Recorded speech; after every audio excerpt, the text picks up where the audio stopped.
Hey, what's going on YouTube? Welcome to day one of this application that we are building out. So just a recap on day 0, we kind of went over the application and the idea that I have. The whole purpose of this video and this series of videos is going to be just kind of a walkthrough and maybe potentially showing you from step 0 to the finish line on how to produce an application and potentially make some money without a following, I might add. So with that, we're going to use Lovable today. Last week, we kind of talked about how I use Replit, but today we're going to use Lovable, and then we're going to go ahead and try to export that into our cursor, and then we're going to iterate on it from there. Now with that, this is the application that we are starting with, or that I started with through Replit. I'm going to try to get this over to Lovable using just a prompt and some pictures, because this is already running on my local machine, so it should be pretty simple to take some pictures, go to ChatGPT and ask it to get a pretty detailed prompt, and then we'll bring it over to Lovable and see what we come up with. And this notepad is just for hackers. It's pretty much just an easy way for hackers to take notes, especially for those that are learning. So for instance, for those that use the Hack the Box or Try Hack Me, the idea behind this is it's going to be a markdown editor, and it's going to have templates related to those various challenges and boxes on those machines, in addition to custom templates. But this will allow the users to get into the notebook and open up their Hack the Box machine or whatever the case may be, and take their notes quickly, and then later on find those machines or challenges either through tags or finding it through the pre-made templates, being able to see what they completed, or what changes have been made, or whatever the case may be. So that's kind of the idea. The reason why is because I made a video of this in the past using Notion when I used to be more involved in this environment with hacking. But now that I did see some interest, and I am kind of been playing around more of the development world, this is just an idea I came up with. I'm not expecting to make millions of dollars off this, but I figured it might help others that are interested in this type of tutorial. Learning how to vibe code, I guess, is the term, or just code in general. More of a low code solution. I have experience, but I'm not an expert at it. But I feel like nowadays, using ChatGPT and other AI, you could at least get to the get in the ballpark, and you could kind of figure it out on your own, learning pretty quickly. So with that, that's going to go ahead and start off day 1. All right, so first we're going to go ahead and open up ChatGPT. This is just a free version, and the idea behind this is we're going to go ahead and get a more detailed prompt just based on some notes that we provide. With the free version, you have limited amount of pictures that you could upload. So in this case, I just uploaded 2 pictures, but we're going to provide as much as we can within Lovable. And then here, I just kind of went over a prompt.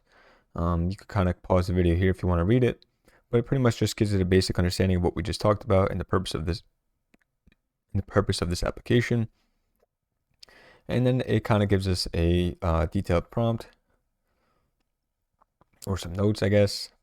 And then it also asks if it wants to be converted into a downloadable text file or a markdown file, which is pretty cool. This is not something that was available a year ago.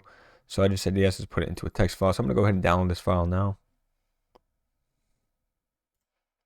All right, and then as you can see, it's all in a text file.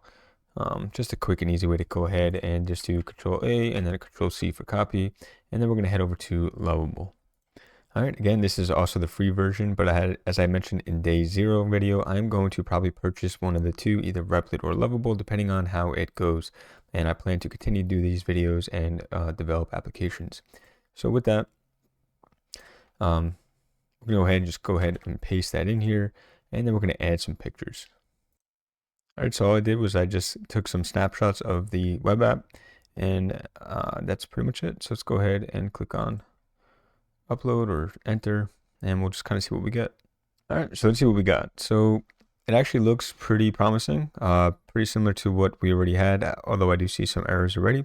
One of them being this kind of font here. But it looks actually pretty good already, which is actually amazing. So here we got the top, we got a little bit of a menu header, we got kind of like a title right there. I like that with the notebook colored green. These links seem to work. Download, not sure I'm going to be downloading anything anyway, so this is something I could probably just get rid of.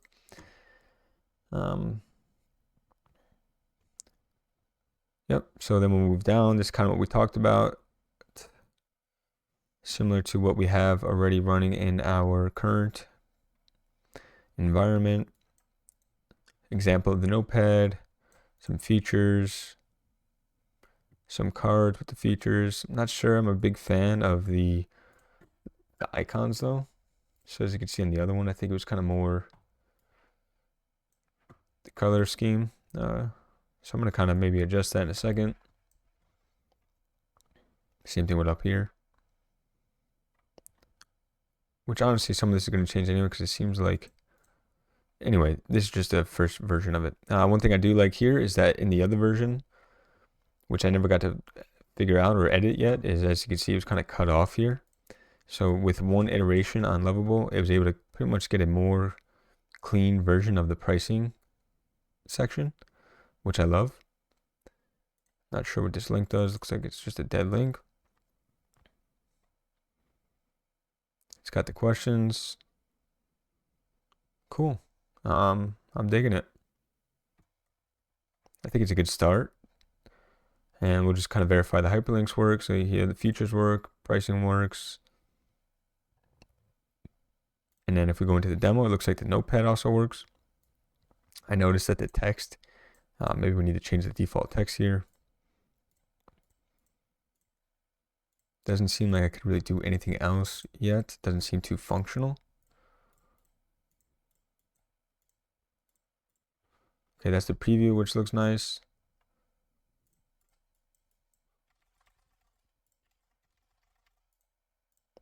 And it looks like it actually works for editing. So as you see, I could use Markdown for that. But right now it doesn't seem like I could add any notes or anything like that, or even add any tags. All right, before we go ahead and move it over to Cursor and start talking about GitLab and stuff like that, I want to go ahead and make this subtle change of these icons here, which I'm not a fan of. So let's go see what Lovable could do. So let's go ahead and provide these logos here in the prompt, and we're going to say, I just said, please update the section to use these icons in the picture provided. The current icons do not seem to fit the overall scheme / layout. I think that should get the point across. Let's see what we come up with. Yeah, and that's pretty much it. There we go. So we got the icons that we like. Looks like it also changed these icons up here. No other changes really made. And it left these down here. And honestly, I kind of feel like that fits for now.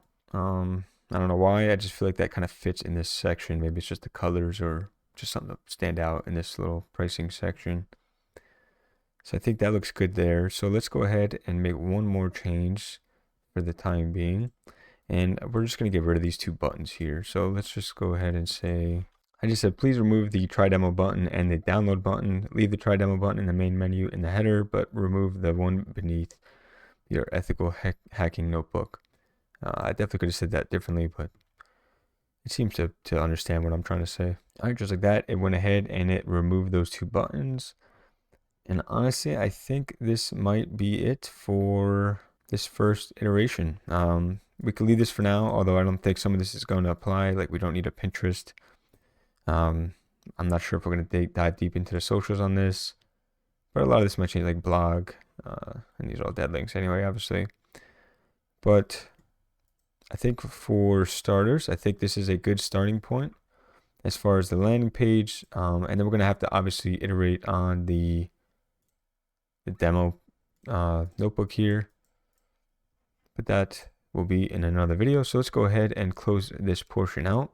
All right, so in day one of this series, we went ahead and we created this new application. We started with this application here that we had developed last week in day 0, but I did not provide a step-by-step version of it. But in this case, we went ahead and we pretty much took this, brought it over to ChatGPT, asked it to create a prompt for us. We provided that prompt to Lovable and the pictures that are associated with that app, and then we were able to get a decent version of it. And then we kind of just asked it to make some simple changes, and that's kind of where we're at today. So in the next video, we're going to go ahead and continue to iterate on this application.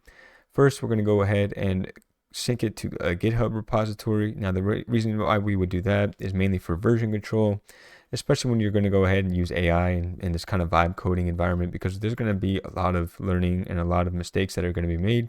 So you're going to want to revert. You're going to want to make sure that you're able to track down the issues that you're making. And then after that, we're going to go ahead and also use cursor, and then we're going to sync the two to make sure that we go ahead and continue to develop this application.